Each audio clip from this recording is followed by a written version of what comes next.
কাতলা মাছের একঘেয়ে ঝাল, ঝোল, কালিয়া খেয়ে, খেয়ে যখন বোরড হয়ে যাব, মানে একঘেয়ে হয়ে যাবে, তখন এইরকমভাবে একটা রেসিপি বানিয়ে নেবেন। আমি এখানে রুই মাছ দিয়ে বানিয়েছি, এটা কাতলা মাছ দিয়ে বানালেও খুব ভালো লাগবে। নমস্কার বন্ধুরা, একটা নতুন রেসিপি নিয়ে হাজির হয়েছি। এর জন্য একটা প্রথমে মশলা করে নিয়েছি, সেটা গরম মশলাই প্রধানত। তার মধ্যে একটু শুকনো লঙ্কা, এলাচ, দারচিনি, গোলমরিচ, জয়িত্রী আর একটা স্টার অ্যানিস দিয়ে শুকনো তাওয়ায় ভেজে আমি ব্লেন্ডারে গুঁড়ো করে নিয়েছি। আর মাছগুলোর মধ্যে আমি লেবুর রস, পাতিলেবুর রস আর গোলমরিচ মাখিয়ে নিয়েছি। মাছগুলোতে আগেই নুন হলুদ মাখানো ছিল, তো হলুদটা অ্যাভয়েড করবেন, হলুদটা দেবেন না। আমার যেহেতু আগেই মাখানো ছিল, তাই জন্য হলুদটা খানিকটা রয়ে গেছে। আমি চেষ্টা করেছি ধুয়ে যতটা তুলে ফেলা যায়। তো একটু সাদা সাদা থাকবে মাছটা, সেটাই বেশি ভালো লাগবে। আর মাছটা মাখাতে হবে ওই পাতিলেবুর রস, গোলমরিচের গুঁড়ো আর লবণ দিয়ে। মাছ মাখিয়ে মাছ ভাজতে নিয়ে নিয়েছি। আর এদিকে কড়াইতে আমি দুটো মিডিয়াম সাইজের পেঁয়াজ কুচি করে ভালো করে ভেজে একদম বেরেস্তা করে নিয়েছি। তারপর ওই কড়াইতেই ওই তেলের মধ্যে দিয়ে দিয়েছি আবার একটা পেঁয়াজ বাটা। পেঁয়াজ বাটাটা একটু হালকা ভাজা হয়ে আসলে তারপরে ওর মধ্যে সামান্য 1 পিঞ্চ হলুদ গুঁড়ো দিয়েছি। হলুদ গুঁড়োটা না দিলেও চলবে। আমি একটু হালকা হলদে রং হবে তাই জন্য দিয়েছি। তবে এটা সাদাই বেশি ভালো লাগে, তাই সেক্ষেত্রে আপনারা হলুদ গুঁড়োটাকে অ্যাভয়েড করতে পারেন। আর সামান্য লবণও দিয়ে নিয়েছি, যাতে এই পেঁয়াজ বাটাটাও একটু নরম হয়, আর গ্রেভিতে তো এমনিই লবণ লাগবে।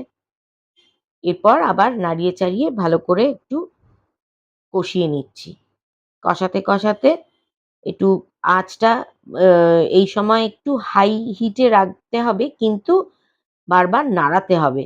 না নাড়ালে পোড়া এসে যাবে।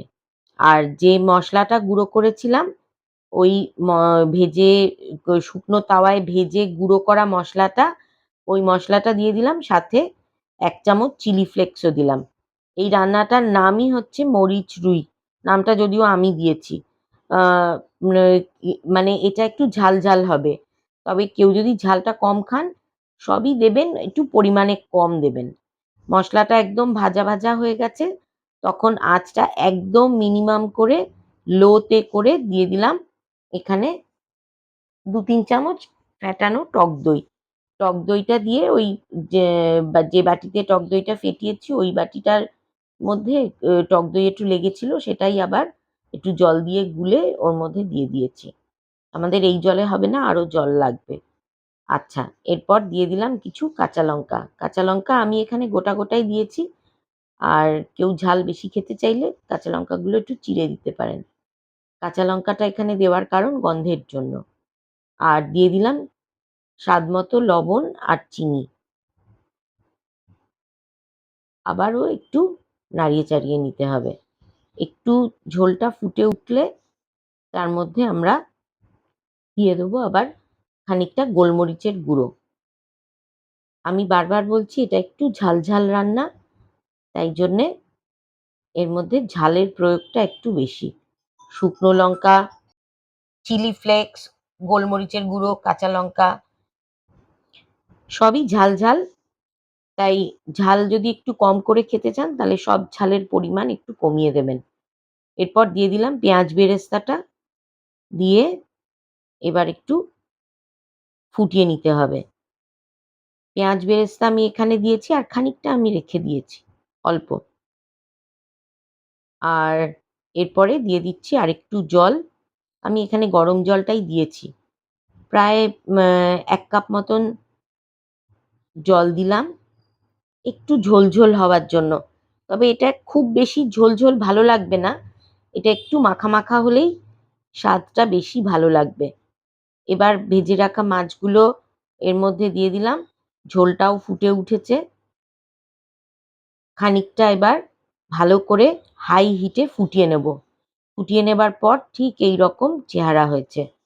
সুন্দর দেখতে লাগছে, তেল ওপরে ভেসে উঠেছে আর একদম মাখা মাখা হয়েছে, মানে গা মাখা। আমাদের মরিচ রুই একদম রেডি। এবার খালি গরম ভাত দিয়ে খাওয়ার অপেক্ষা। আর রেসিপি পছন্দ হলে অবশ্যই একটা লাইক আর শেয়ার করতে ভুলবেন না। আর যারা আমার চ্যানেলে নতুন তারা প্লিজ সাবস্ক্রাইব করে আমার পাশে থাকবেন। অনেক ধন্যবাদ আমার সঙ্গে পুরো ভিডিওটা দেখার জন্য। আপনাদের কমেন্টের অপেক্ষায় থাকব। আর অবশ্যই নতুন রান্না নিয়ে তাড়াতাড়ি হাজির হব।